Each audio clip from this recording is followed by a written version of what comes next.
Hello, my name is Emma. It is currently 7:30 in the morning here on a Sunday in Copenhagen, and I'm going to take you for a walk from Copenhagen Cathedral down to Nyhavn.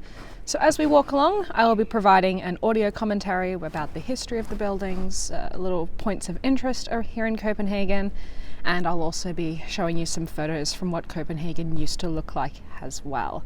This video will be shown in real time. I'm hoping the walk takes about 45 minutes, but we'll see. So let's get walking.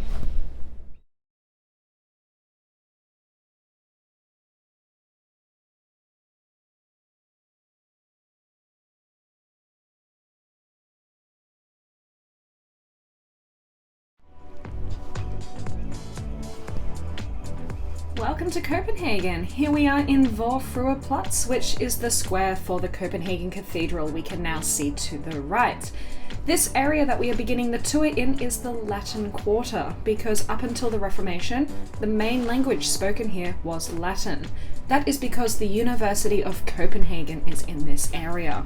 It is one of the oldest universities in Scandinavia. It was founded in 1497. Today it has around 40,000 students. If you come here on a weekend, you can typically hear and see them. They're everywhere in this neighborhood. The main campus is no longer in the city center. It's a little bit further out, but they still use this building for some of the university events. If you walk around the Latin Quarter, you will see lots of buildings associated with the university. Now, outside this building, we can see some busts that honor great people from the university, most famously Niels Bohr. You probably know that name because he won a Nobel Prize in 1922.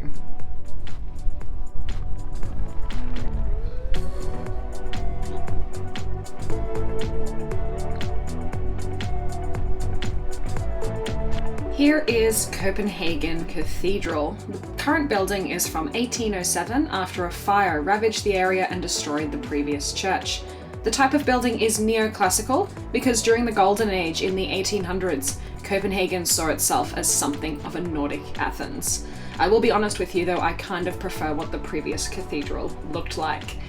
The street we're on now is called Nørregade, or the Northern Street. So Copenhagen used to be surrounded by walls, and the Northern Street is what linked the Northern Gate into the Old Town Square, which is called Gammeltorv. We're making our way over there now. If you look at a map of old Copenhagen from 1557, you can see the gate to the right and then the old square to the left, and you can see Nørregade connecting the two. So the monolith that you see here commemorates the Reformation in Denmark. Christianity, or the Lutheran religion, was introduced by King Christian III. On each side of this monolith you can see a different period of the Reformation in Denmark. Now this building that we're looking at, it used to be one of the, well, let me say that again. It used to be sort of like the old town hall of Copenhagen. The university eventually took over the building, but after the Reformation it became the bishop's residence. Today it is known as Bispegården, and that means the bishop's residence, or the bishop's farm, if you directly translate it. Here's another look at that monolith, but now let's turn around and look at the front of Copenhagen Cathedral.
We are now crossing a street called Vestergade, or the Western Street.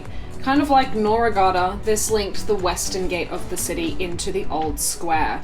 This also marks the southern border of the Latin quarters. During the Middle Ages, this was the main street in Copenhagen. And speaking of old, this is the Old Square, or Gammeltorv. It is the oldest square in the city, and it does go back to the founding of the city in 1167. It was really important both for law and punishment, but also for trade. As you can see in this picture from 1557, it was even used as a place for entertainment and a knight's tournament. After Kongens Nytorv was finished, Gammeltorv kind of lost its importance. It was a meat market for a little while, most famously known for the chicken ladies, or women who would sell chicken here, but as you can see today, it is a very quiet square with lots of construction going on. But you can tell it's important for Copenhagen, because all of the house numbers in the city proceed from the end of the street, which is closest to Gammeltorv. Now, the fountain that we see has been providing drinking water to the locals since the early 1600s. The statue itself is quite strange. It actually features a pregnant woman squirting water from her breasts next to a boy who is urinating. As you can see, the statue is very high up, and that was actually done on purpose, because during the Victorian age, they didn't like how this statue looked, so they figured if they lifted it really high up, no one would be able to see it.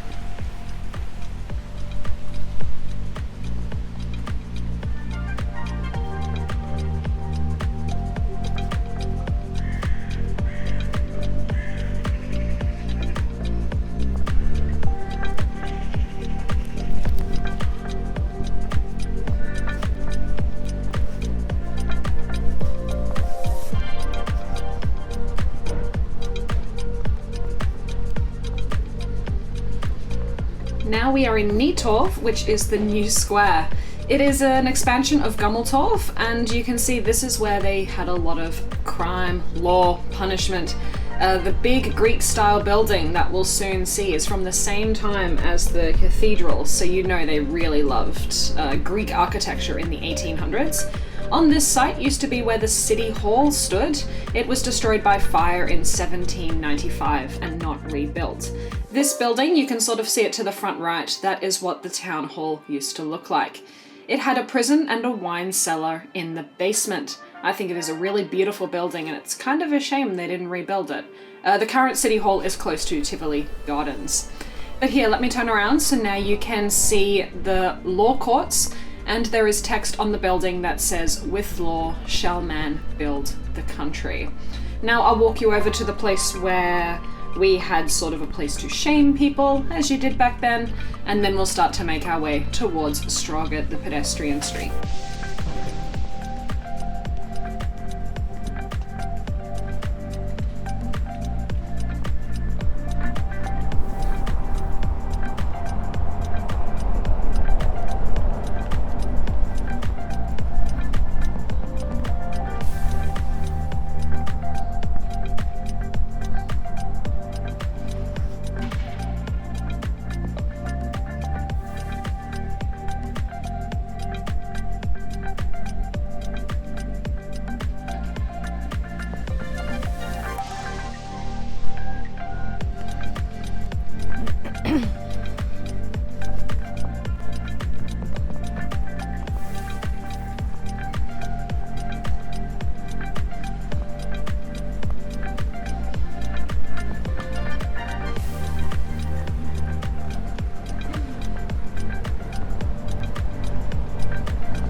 We are now turning onto Stroget, which is the main pedestrian street in Copenhagen. Stroget is one of the longest pedestrian shopping streets in Europe, measuring about 1.5 kilometers or 0.7 miles. The street was pedestrianised in 1962 as an experiment that turned out to be very successful. It also gets super busy here in the summer.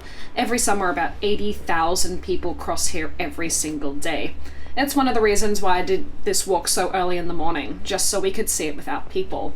The shops here kind of vary. At the end closest to Tivoli, you get a lot more of sort of the trashy souvenir shops, Burger King, McDonald's, KFC, etc. But we're now making our way towards the Kongens Nytorv end, and you'll notice that the shops start to get fancier and fancier, you know, your Chanel's and Dior's, I don't know, really high-end brands. So it is just a shopping street, and it has lots of different shops both from Denmark and all around the world.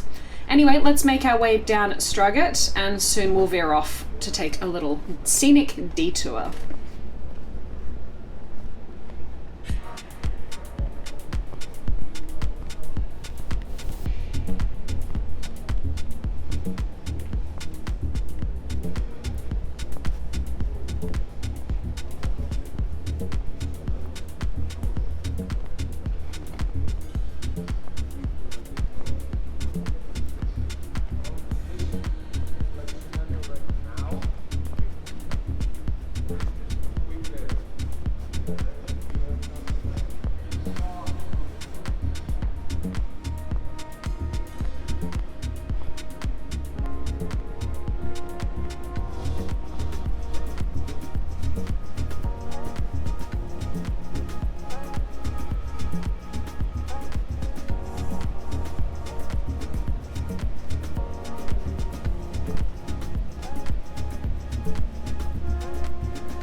Soon on our left-hand side we will see the Church of the Holy Ghost, which is one of the oldest churches in Copenhagen.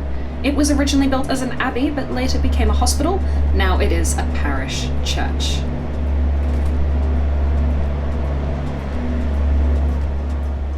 The first abbey in Copenhagen was a Franciscan monastery founded in 1238. The institution in Copenhagen was more of a hostel and workshop for travelling monks, but it was the only monastery in the inner city of Copenhagen and therefore played an important part in the city's life. So you will see the church just up to the left-hand side, though it is a little bit tricky to see from this angle. We will get a much clearer view later, but here it is. When I was here in summer, they had a second-hand bookshop set up out the front, and also during the day they have these little hot dog stalls all around the church gate. Anyway, we run into some technical issues, so it's gonna go to black for a second, my camera stopped recording, and then we'll resume in this archway, which is just on the other side of the church. From here, we're going to make our way through a secret little passage, and we'll end up on the other side in the Gråbrodretorv Square.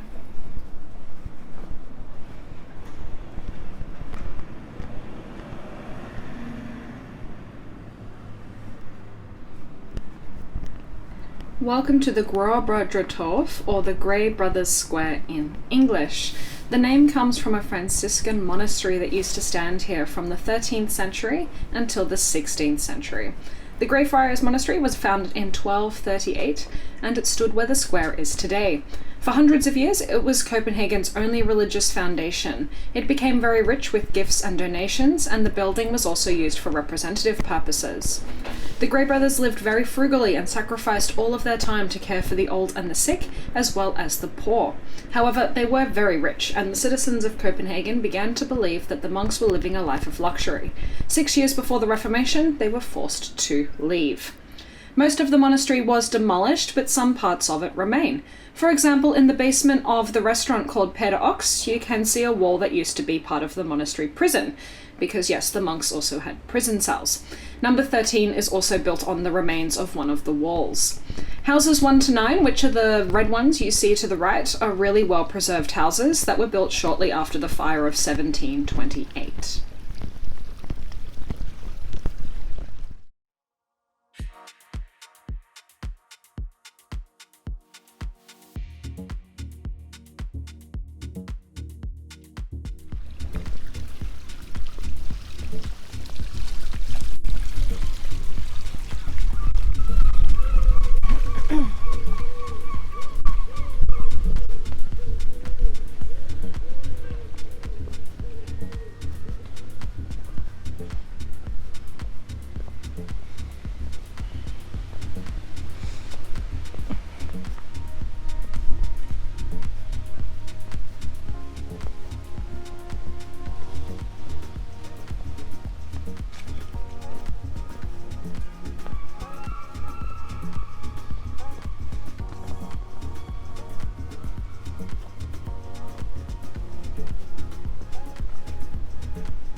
got one of the most famous squares here on Stroget called Amagertorv, or Amager Square.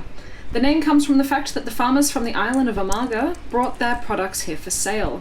The square has been here since 1389, though the name is from 1472. The building that you see here to the left, we will get a better look at it in a second, is the oldest house on the square. It is a townhouse from 1616, built in the famous Dutch Renaissance style, that was brought to Copenhagen by King Christian IV. Today, this is where you find a lot of the high-end brands in Copenhagen. For example, this building is used by Royal Copenhagen. Next to it, with the big ad on it, is where Elim's Billinghus is, and to the other side of the beautiful old building is where Georg Jensen is. So very famous Danish brands. This is where we start to get into the more expensive part of Stroget. You just got a brief look at the Stork Fountain, which is to the left, but now we're going to take a right and begin to make our way towards Christiansborg, which is the building used by the Danish Parliament, and it's also home to a number of museums, for example, the Royal Reception Rooms.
A new castle was built on the site when Copenhagen became the capital in 1443.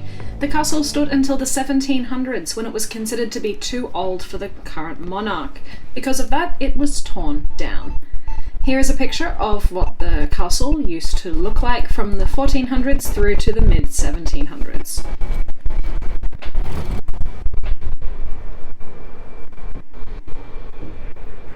Copenhagen Castle was demolished under King Christian VI in 1730, and the first Christiansborg was built.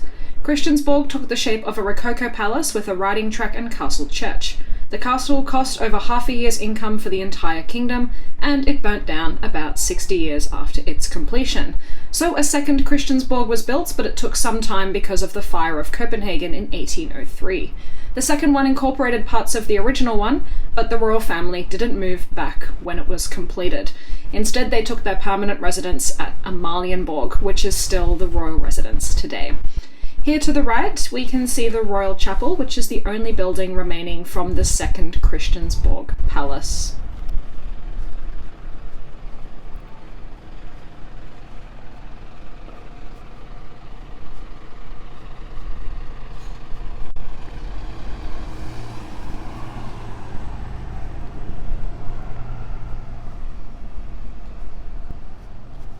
In 1848, Denmark got its first democratic constitution. When the monarchy ended, the king's complete right to use state property was dissolved, and the castle was then transferred to the Ministry of the Interior.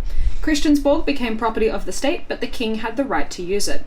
Sadly, the second Christiansborg burnt down in 1884. When it came time to build number 3, democracy had been introduced and there were new ideas on what buildings should look like. It was then decided to split the building for the use between the state and the royal family, and that is the Christiansborg that we see today. So this is the third one on the site, but it does look very similar to the previous 2.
Now we are going to see Borsen, which is a unique 17th century building in Copenhagen.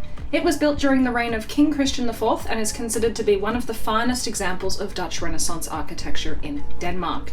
Borsen means stock exchange. The spire is quite famous. It is one of the most iconic parts of Copenhagen. It is shaped by the tails of 4 dragons, and at the top are 3 crowns which symbolize the 3 Scandinavian kingdoms. The dragon faces provided inspiration to Walt Disney, who was visiting Copenhagen to learn about Tivoli Gardens. The dragons, you can see they provided the inspiration for Pluto. Now, if we look over here, we can see Holmen Church. It was actually first built as an anchor forge in 1563, but was later converted into a naval church by King Christian IV. The church has been spared from the Magyar fires, and large parts of the interior are original from the 17th century. You can visit inside this church, but they also sometimes do concerts. So now let's start to make our way around towards Kongens Nytorv as well as Nyhavn.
Soon we are going to be passing one of Copenhagen's Michelin star restaurants on our left-hand side. In 2021, there were 14 restaurants in the city that were awarded Michelin stars, which is pretty impressive for about 1 million people. Copenhagen is famous for its new Nordic cuisine that focuses on seasonal, local ingredients. And I think we have all heard of the restaurant called Noma. Another famous restaurant is Geranium. Here is the one that we are now passing on our left-hand side. It is called Admiralgade.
On the other side of this church is a square called the Nikolaj Platz, or the Nikolai Square. The square had a bad reputation in the 18th century because it was where many of Copenhagen's brothels were located. In the 19th century, it was an area for the butchers to set up their stalls. However, because of the smell, they had to be taken away. Here is a picture of what the square used to look like, because remember, the Nikolaj Church was destroyed by fire. The tower did survive, however. We're now heading onto a street called Vingårdstraede. You can try and practice that one at home. Named after a vineyard that was established here in the 15th century. It was a place where grapes were grown, and even still today in Denmark, there is a very small niche wine industry. But it is very difficult to grow wine, or should I say grapes, in this part of the wilds. Here you can see a picture just showing that the street we're walking on used to be on the shoreline. Eventually the property was used to grow various vegetables, but as the population began to grow, the garden disappeared and houses were built on the site instead. Some of the buildings on the street today, such as number 6, are built on the foundations of a house or buildings that were here in the Middle Ages. There is a restaurant on the street called King Hans, named after the king who established the vineyard, and in the basement are vaults from the old vineyard.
The building that we can now see straight ahead is the Royal Danish Theatre. It was founded in 1748 and was the theatre of the king for a while. Eventually it became a theatre for the country. The building that we see isn't the original building, it was built in the late 19th century, and it is heavily inspired by the Opera House in Paris. Now, if we turn around and look behind us, you will see Magasin du Nord, which is arguably the most famous department store in the city. It used to be a hotel, however, the hotel fell into disrepair because the owner was renting out rooms for, quote, fortification, and for that he was imprisoned. The building was then bought by two people who were already working at a store in Aarhus called the United White Goods Store, and they wanted to set up a new shop in the capital. The current building was built to be inspired by Paris, and it opened in 1893. The big M elevator that we see to the left-hand side is the metro, and you might have seen those weird triangular-shaped things on the ground. That provides light down to the metro. Now straight ahead we can see Kongens Nytorv, or the King's New Square. Here is a picture of what the square used to look like with the theatre in the background. And on the other side of Kongens Nytorv we will be at Nyhavn, which is the last destination for today. Kongens Nytorv, or the King's New Square, was laid out in 1670 as part of a plan to expand the Copenhagen ramparts to accommodate the growing city. This was originally the eastern gate. Additionally, the squares at Gammeltorv and Amagertorv, which we have seen, were becoming too crowded. At the time, autocracy was being introduced and the king wanted a square to symbolise royal power. The area wasn't immediately successful, it quickly became overcrowded and unpopular. Eventually, land was given to wealthy merchants so they could build big manor houses on the square, and the reputation of the square changed just a little bit. When I first came here maybe about 10 years ago, it was all under scaffolding and it was impossible to see anything. Most of the scaffolding was taken down during COVID.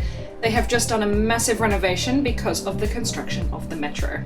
Anyway, now we'll head into the square to get a better look at the theatre, we'll see the statue in the square, and we'll do a little circle around of the most important buildings.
we have made it to the most famous spot in Copenhagen called Nyhavn. Nyhavn is a man-made harbour initiated by King Christian V as a new port for Kongens Nytorv. The port was dug out by Swedish prisoners of war, and all the land around it was sold off to merchants. It quickly became associated with beer, sailors, and prostitution. The major fires of Copenhagen did not reach here, so many of the houses are preserved. The oldest ones are from the 17th century when Nyhavn was built. The area was pedestrianised in 1980, and now it is really famous for its restaurants and its pubs. It is a nice place to come for dinner, but just be careful because some of the restaurants really overcharge you. The anchor that you see here is a memorial for Danish sailors who were killed during the Second World War. Let's go and take a look at the front of Nyhavn. Here you can see where it says buy your tickets here. This is where you can take one of the canal tours around Copenhagen.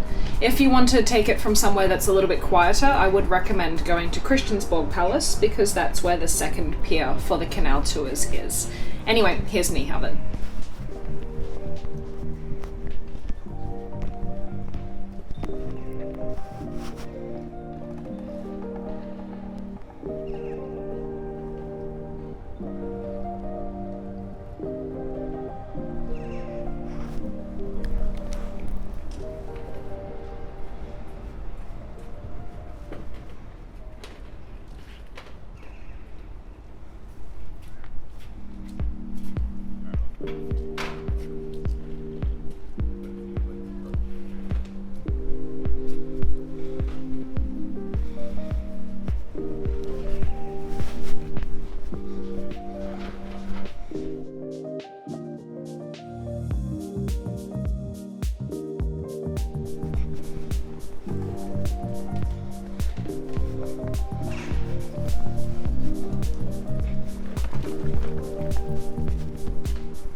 We have now made it to the end of this walk around Copenhagen really early in the morning. I hope you've enjoyed seeing some of the highlights of the city, and I hope it has also brought inspiration for your own trip to Copenhagen. Be sure to subscribe to the Hidden North YouTube channel, where we'll be posting tons of videos of walks and drives all throughout Northern Europe, focusing on history, culture, and everyday life. Thank you so much for watching.